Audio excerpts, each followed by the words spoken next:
दोस्तों स्वागत है आपके अपने चैनल विकेश सर में एवं मैं पप्पू मानव आप लोगों के लिए संधि पार्ट 2 व्यंजन संधि लेकर आया हूं और मुझे आशा है कि आप लोग इस संधि में जो स्वर संधि पहले पढ़ चुके हैं उससे आपको बहुत ही ज्ञान हुआ होगा और आप लोग ये समझ पाए होंगे कि किस तरह से हम संधि में अर्थात हिंदी व्याकरण में किस तरह से सूत्रों का प्रयोग कर सकते हैं। देखिए, आप लोग केवल गणित में सूत्र का प्रयोग किए होंगे, लेकिन आप लोग जो है यहाँ विकेश सर चैनल में आप लोग ये सीख रहे हैं कि किस तरह से हिंदी व्याकरण में भी सूत्र के प्रयोग से हम किसी भी बात को आसानी से याद रख सकते हैं। देखिए, ये जमाना तकनीक का है और मैं आप लोगों को बता देना चाहता हूँ कि तकनीक के ज़माने में तकनीक के साथ चलना चाहिए। जैसे तकनीक क्या होता है, जैसे आप अगर साइकिल चलाना सीख जाते हैं, मोटरसाइकिल चलाना सीख जाते हैं, तो ये आपको एक तकनीक ज्ञान हो गया और ये आपको ज़िंदगी भर नहीं भूलता है। उसी तरह से अगर आप हिंदी व्याकरण भी तकनीक के माध्यम से और ट्रिक के माध्यम से पढ़ेंगे तो आपको जिंदगी भर नहीं भूलेगा और किसी भी परीक्षा में अगर बैठेंगे आप तो देखते ही उसका उत्तर आप तुरंत दे देंगे। इसके लिए मैंने जो भी व्याकरण में पढ़ाया है, जैसे आप लोगों को भाषा, लिपि और वर्ण, उसके बाद संधि, जो भी मैं पढ़ा रहा हूँ एक तकनीक बनाकर पढ़ा रहा हूँ और ऐसे ऐसे तकनीक की खोज किया हूँ जिसे आप लोग तुरंत याद कर लेंगे। अब जैसे आज मैं व्यंजन संधि पढ़ाऊंगा, वो व्यंजन संधि भी तकनीक के माध्यम से आप लोग तुरंत समझ जाएंगे। अब जैसे मैं आप लोगों को एक कहानी सुनाना चाहता हूँ। जैसे कहानी सुन लीजिए कि अगर किसी को दिल्ली जाना हो और तब तक उसको घोषणा हो जाती है कि दिल्ली में जो है बंदी है, तो कुछ लोग क्या करेंगे। जैसे मान लीजिए आपको बिहार से दिल्ली चलना है, तो क्या सोचेंगे, कुछ लोग ये सोचेंगे कि अब क्या, अब तो दिल्ली जाना बंद है और मैं जैसे बिहार से जाना है तो बैठे रहेंगे घर पे। लेकिन कुछ लोग सोचेंगे नहीं, मुझको तो दिल्ली जाना जरूर है, तो मैं क्या करूं कि चलता हूं। और चलते चलते कुछ लोग कानपुर पहुंच जाएंगे, कुछ लोग इलाहाबाद पहुंच जाएंगे, कुछ लोग वाराणसी पहुंच जाएंगे और कुछ लोग यहाँ बैठकर सोचते रहेंगे कि मुझे दिल्ली जाना है लेकिन अभी चूंकि बंद है इसलिए मैं नहीं जाऊंगा। लेकिन सोचिए, अगर तुरंत घोषणा हो जाती है कि नहीं अब दिल्ली में जो है दरवाजा खुल गया, कोई भी आ सकता है, तब क्या होगा उस समय? कौन पहले पहुंचेगा? आप लोग सोचिए जरा कि कौन पहले पहुंचेगा। निश्चित है कि जो कानपुर पहुंच चुका है वो बहुत ही जल्द दिल्ली पहुंच जाएगा। आप कितना भी तेज दौड़िएगा नहीं पहुंच पाइएगा। अब इसका अर्थ समझिए, इस कहानी का अर्थ आप लोग अपने जीवन में उतारिए। क्या है कि अगर किसी प्रतियोगिता परीक्षा के बारे में आप तैयारी कर रहे हैं कि मुझे सीटेट का एग्जाम देना है, मुझे बिहार पुलिस का एग्जाम देना है और सोच रहे हैं कि चलो अभी परीक्षाएं बंद है, मैं क्या करूं, क्या पढ़ना है। जब परीक्षाओं का जब तुरंत डेट घोषित हो जाएगा कि भाई परीक्षा जो है होगा, तो इसलिए अब आप लोग तुरंत तैयारी करना शुरू कर देंगे। लेकिन जो पहले से तैयारी करके आगे बढ़ चुका है वो तो निश्चित है कि वो आपसे आगे ही निकलेगा, क्योंकि आप अभी दौड़ते दौड़ते रहेंगे तब तक वो पहुंच जाएगा। तो यही सब कहानी के माध्यम, देखिए मेरे कहने का मतलब यही है कि आप लोग तैयारी जारी रखिए, जो भी वीडियो है उसको देखते रहिए और आप याद करते रहिए, आप आगे बढ़ते रहिए। मैं आपको आगे बढ़ाने के लिए तैयार हूं, आगे बढ़ाता रहूंगा और आपकी तैयारी पूर्ण कराऊंगा और आप किसी भी परीक्षा में बैठेंगे तो जरूर सफल होंगे। अब आइए हम लोग व्यंजन के बारे में पढ़ते हैं। अब देखिए परिभाषा, जैसे परिभाषा, व्यंजन की परिभाषा क्या होती है। अब देखिए ट्रिक के माध्यम से क्या होता है परिभाषा। जैसे मान लीजिए कि मैंने बताया कि जो भी हिंदी व्याकरण में जो भी बताया गया है, जो भी शब्द है, नाम है, उस नाम में ही सब चीज छुपा हुआ है, उस नाम में मैं परिभाषा खोज लेता हूं।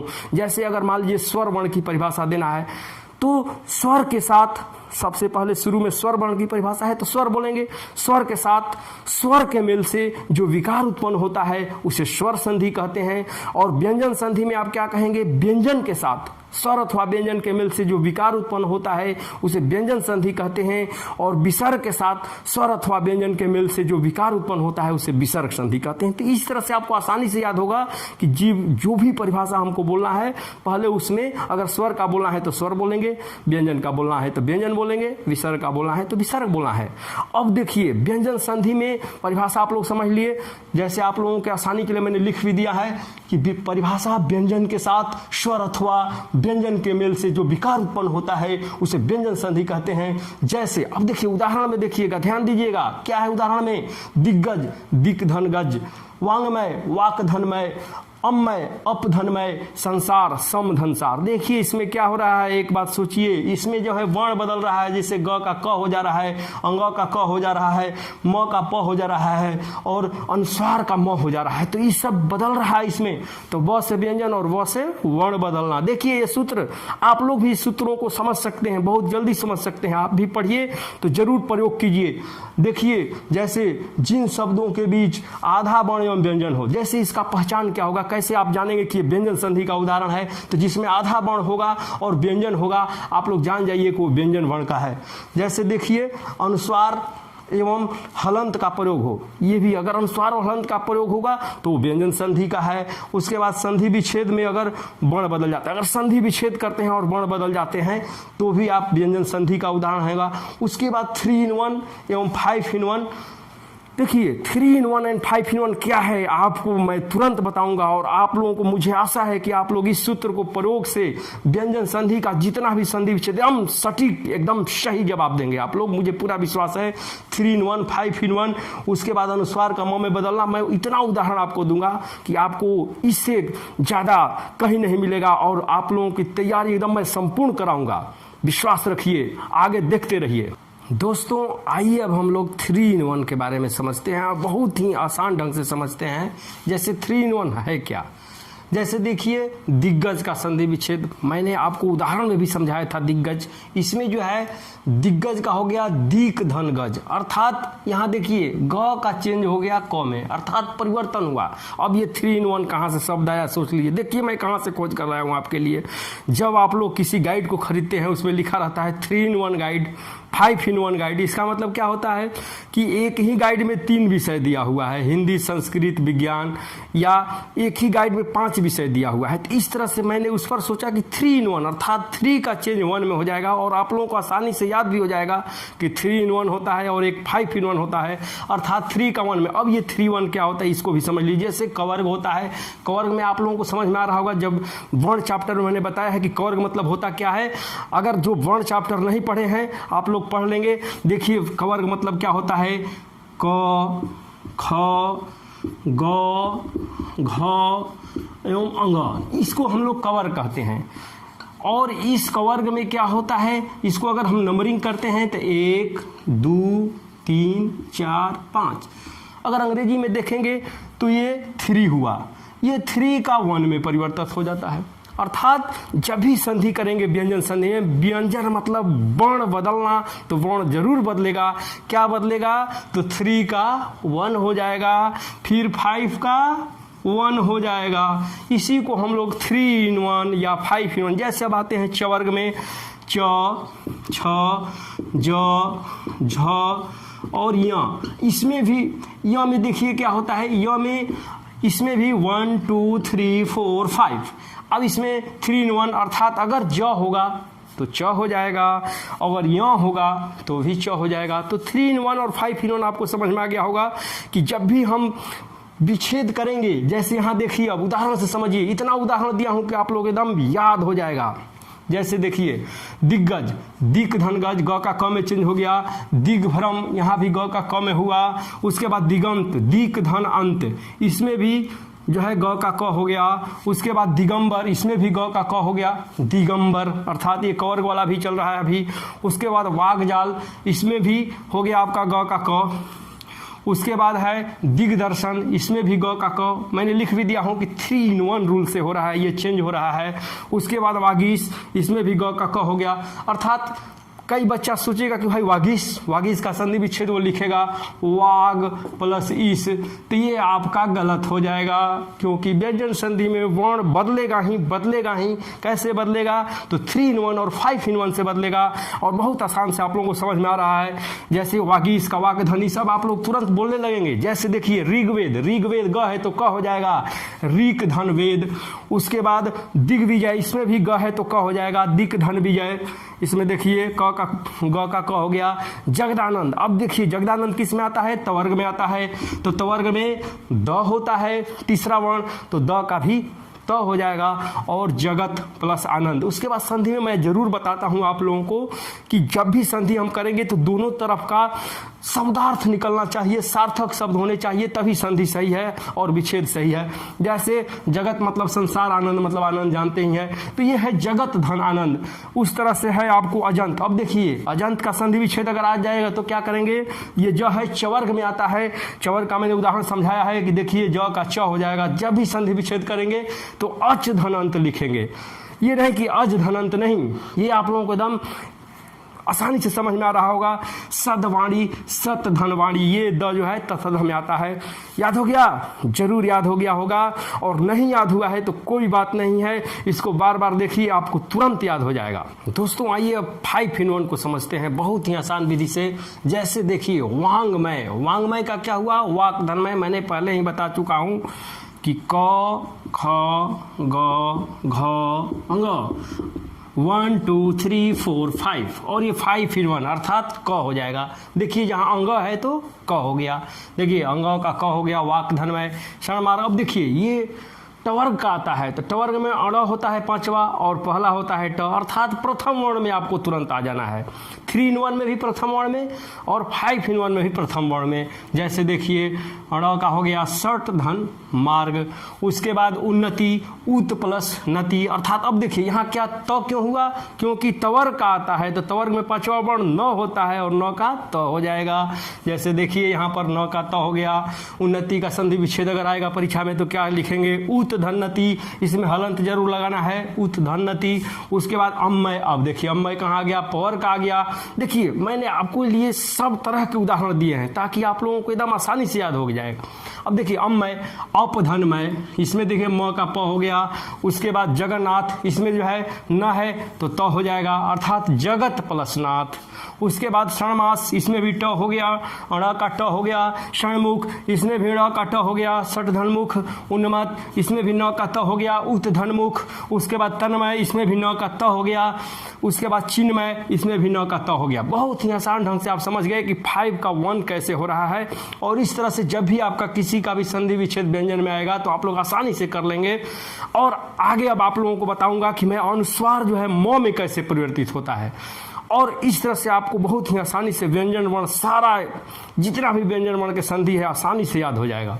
दोस्तों आइए अब व्यंजन संधि में अब हम लोग ये देखते हैं कि अनुस्वार जो है म में कैसे परिवर्तित होता है। अब अनुस्वार जब म में परिवर्तित होगा तो इस तरह से इतने उदाहरण आपको मैं दूंगा कि आपको एकदम याद हो जाएगा। जैसे देखिए, जैसे अनुस्वार, अब देखिए कुछ बच्चे हैं जो सोच रहे होंगे, कुछ साथी सोच रहे होंगे कि भाई अनुस्वार क्या होता है, तो इसके लिए आप लोग वर्ण वीडियो में जाइए और अनुस्वार के बारे में समझेंगे कि ये जो अनुस्वार लगा है यही अनुस्वार है, स पे अनुस्वार लगा है, स पे अनुस्वार लगा है, स पे अनुस्वार लगा है, ये सारा जो है अनुस्वार है। अर्थात जैसे आप लोगों को दिखा भी दिया हूँ कि अनुस्वार है। जैसे संगम, संगम, तो संगम का संधि विच्छेद देखिए बोला, मतलब ये एक नियम है कि जो अनुस्वार है म में बदल जाएगा। तो आप लोगों को आसान हो गया कि संगम जो ही अनुस्वार दिखाई देगा और संधि विच्छेद करना होगा तो आप लोग समझेंगे कि अनुस्वार जो है म में परिवर्तित होता है। तो संगम का सम धन गम, संसार का सम धन सार, देखिए संसार का सम धन, ये अनुस्वार जो है म में परिवर्तित हो गया। उसके बाद संयोग, संयोग में भी है अनुस्वार जो है म में परिवर्तित हो गया।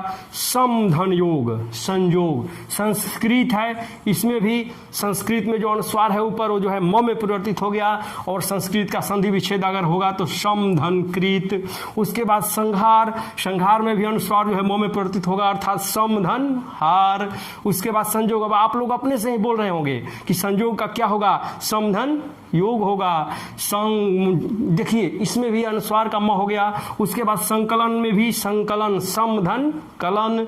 संगति, संगति में अनुस्वार जो है म में परिवर्तित हो गया, सम धन गति। उसके बाद संपूर्ण, संपूर्ण में भी क्या होगा, सम धन पूर्ण। देखिए उच्चारण में भी आता है संपूर्ण रामायण, आप लोग देखे होंगे संपूर्ण रामायण, तो सम धन पूर्ण, ये देखिए सम। उसके बाद संविधान, देखिए संविधान शब्द बहुत बार आप लोग सुने हैं। 26 जनवरी गणतंत्र दिवस संविधान के लिए मनाया जाता है, और देखिए यहाँ पर जो है सम हो गया, संविधान, समधन विधान। उसके बाद सम्मति, समधनमति, इसमें तो म दिया हुआ है। सम्मान अर्थात सम धनमान, उसके बाद अहंकार अहम धनकार, और पंचम पम धन चम। दोस्तों याद हो गया? जरूर याद हो गया, कोई बात नहीं, अगर याद नहीं हुआ होगा तो इसको देखते रहिए, आपको निश्चित है कि याद हो जाएगा। अब आगे हम लोग बताते हैं कि जैसे व्यंजन संधि में वर्ण का बदलना होता है, तो देखिए 4-5 वर्ण ऐसे मैं बताऊंगा जो त में परिवर्तित हो जाएंगे। आपको उदाहरण के माध्यम से मैं बता रहा हूं। दोस्तों आइए अब देखते हैं जल द डच कैसे परिवर्तित होता है त में। सभी जो है त में, जैसे अनुस्वार को मैंने बताया कि म में परिवर्तित होता है, उसी तरह जलद डच ये सब जो है त में परिवर्तित हो जाएंगे। और वो भी हलंत लगा हुआ, जैसे देखिए ज में हलंत लगा हुआ है। जो साथी नहीं जानते होंगे कि हलंत का अर्थ क्या होता है, तो हलंत का मतलब होता है आधा वर्ण, जिसमें भी हलंत लग गया तो आधा वर्ण। जैसे मैंने आप लोगों के आसानी के लिए लिख भी दिया है कि आधा ज, आधा ल, आधा द, आधा ड, आधा च। तो ये जलद डच, आपको आसानी भी हो जाए कि जलद। जलद मतलब क्या होता है, सोचिएगा जरा, जल देने वाला अर्थात बादल। उसी तरह से डच आप लोग समझते हैं, तो त में बदल जाता है। जो भी आएंगे, जिसमें भी आएंगे, जैसे जो भी व्यंजन संधि में आएगा, तो जैसे देखिए अब उदाहरण से आप लोगों को आसानी से समझ में आ जाएगा। जैसे उल्लास में देखिए आधा ल है जो है त में परिवर्तित हो गया। इसका संधि विच्छेद क्या कीजिएगा, उल धनलास नहीं लिखेगा, उत धनलास। अर्थात देखिए उद्धार है, उद्धार में भी द है तो त हो गया, उत धन हार। उसके बाद सचित हो गया तो सत धन चित, इसमें भी च है जो त में परिवर्तित हो गया। सज्जन में भी ज है, त में परिवर्तित हो गया। और सच्चरित में भी आधा च है जो त में परिवर्तित हो गया। उसके बाद उच्चारण उत प्लस चारण, तो इसमें भी आधा च जो है त में बहुत ही प्रसिद्ध उदाहरण है उच्चारण उत धन चारण। उसके बाद जगत छाया, इसमें भी च है जो है त में परिवर्तित हो गया, जगत धन छाया। उज्ज्वल देख लीजिए, उज्ज्वल शब्द ऐसा है जो आप लोगों को लिखने में भी कई बार पूछ देता है कि उज्ज्वल सही क्या होगा। तो देखिए उज्ज्वल का सही लिखने के लिए आप लोगों को दोनों आधा ज लिखना है उज्ज्वल, और इसमें आधा ज इसमें भी जो है त में परिवर्तित हो जाएगा, और उत धन ज्वल। उसके बाद जगजननी में भी आधा ज है, इसमें त में परिवर्तित हो गया, जगत धन जननी। उड्डयन में भी आधा ड है तो उत धन डयन। उसके बाद तद्धित, इसमें भी आधा द है, त में परिवर्तित हो जाएगा, तत् धन हित। उल्लेख में आधा ल है, त में परिवर्तित हो जाएगा, उत धन लेख। उसके बाद तल्लीन में भी आधा ल है, त में परिवर्तित हो जाएगा, तत् धन लीन। तो इस तरह से मुझे आशा है आप लोगों को याद हो गया होगा, और अगर याद नहीं भी हुआ होगा तो कोई बात नहीं, देखते रहिए, निश्चित है कि याद हो जाएगा। बस देखते रहिए आप लोग, आपका काम है देखना और मेरा काम है आसान बनाना, और आप लोग निश्चित ही याद हो जाएगा। और उसके बाद मैं आगे और बताता हूँ आपको व्यंजन संधि का उदाहरण, आपको एकदम संपूर्ण जानकारी मिलेगी व्यंजन के बारे में। देखते रहिए, बस बने रहिए। दोस्तों वर्णों का परिवर्तन कैसे होता है आइए देखते हैं। जैसे उदाहरण से आप समझिए, र का न में परिवर्तन हो जाता है एवं मूर्धन्य स का दंत स में परिवर्तन हो जाता है। तो ये उदाहरण से कैसे समझते हैं, जैसे देखिए आप लोग जान ही चुके हैं कि व से व्यंजन और व से वर्ण बदलना, अर्थात जरूर वर्ण बदलेगा, ये हम लोग हमेशा ध्यान में रख रहे हैं। जैसे इसमें प्रमाण का संधि विच्छेद पूछ दे तो आप लोग अगर लिख दिए प्र प्लस माण, ये जो है आपका गलत हो जाएगा। आपका होगा प्रमाण प्र प्लस मान, अर्थात ण जो है न में परिवर्तित हो गया। अब देखिए रामायण बहुत ही प्रसिद्ध संधि विच्छेद है, आप लोग याद किए होंगे या कहीं देखे होंगे। जैसे राम प्लस अयण नहीं होगा, आयन होगा। राम होता है राम और अयन मतलब घर, राम का घर रामायण। तो देखिए राम प्लस आयन, यहाँ भी ण जो है न में परिवर्तित हो गया। परिणाम, इसमें भी देखिए परिणाम परि प्लस नाम, यहाँ भी ण है जो न में परिवर्तित हो गया। विष्णु, अगर इसका संधि विच्छेद करेंगे तो विष्णु प्लस नु, अर्थात देखिए इसमें भी ण जो है, इसमें विष्णु में भी ण जो है न में परिवर्तित हो गया। ये हम लोगों को ध्यान में रखना होगा। कृष्ण है कृष प्लस न, अर्थात इसमें भी देखिए ण जो है न में परिवर्तित हो गया है। भूषण में भी न में परिवर्तित हो गया है, अण जो है न में परिवर्तित हो गया, ये हम लोगों को ध्यान में रखना है। शोषण में भी अण जो है अन हो जाएगा, शोष प्लस अण नहीं होगा, शोष प्लस अन, शोषण। विषम वी प्लस सम। अब देखिए यहाँ क्या होता है, दूसरा नियम पर जाइए। अब मूर्धन्य स जो है दंत स में परिवर्तित हो जाता है। तो मूर्धन्य स देखिए अब यहाँ पर विषम में क्या होता है, दंत सम में आ गया, विषम का संधि विच्छेद वी प्लस सम, उसके बाद निषेध का संधि विच्छेद नी प्लस सेद, इसमें भी मूर्धन्य स दंत स में आ गया। अभिषेक में भी मूर्धन्य स दंत स में अभिषेक अभि प्लस शेक। उसके बाद वर्ण का लोप, देखिए कुछ में होता है कि वर्ण का लोप हो जाता है, आप लोग समझ में ही आ जाएगा। जैसे अगर अनुच्छेद का संधि विच्छेद है, कोई कह दे कि अनुच प्लस छेद, अनुच, अनुच कोई शब्द है नहीं है, मैं बताया हूं कि सार्थक शब्द दोनों तरफ होना चाहिए, बहुत ही आसान नियम है। तो जैसे इसमें लोप हो जा रहा है, देखिए अनुच्छेद का अनु प्लस छेद, बस च जो है च का लोप हो गया। स्वच्छंद में च का लोप हो गया, स्व प्लस छंद। परिच्छेद में च का लोप हो गया, परि प्लस छेद। छत्र छाया में च का लोप हो गया, छत्र प्लस छाया। अब देखिए आप लोग व्यंजन संधि के बारे में बहुत ही बढ़िया से समझ चुके हैं और ये संधि पार्ट 2 था। आपको अगले वीडियो में मैं संधि पार्ट 3 में विसर्ग संधि बहुत ही आसान ढंग से आप लोगों को लेकर आऊँगा। आप लोग विकेश सर चैनल को अगर सब्सक्राइब नहीं किए हैं तो सब्सक्राइब कर लीजिए और बेल आइकन को डिस्क्रिप्शन में जो लिंक दिया है उसको दबाइए और बने रहिए। अगले वीडियो में मिलते हैं विसर्ग संधि लेकर बहुत ही आसान भाषा में और आसान ट्रिक के साथ।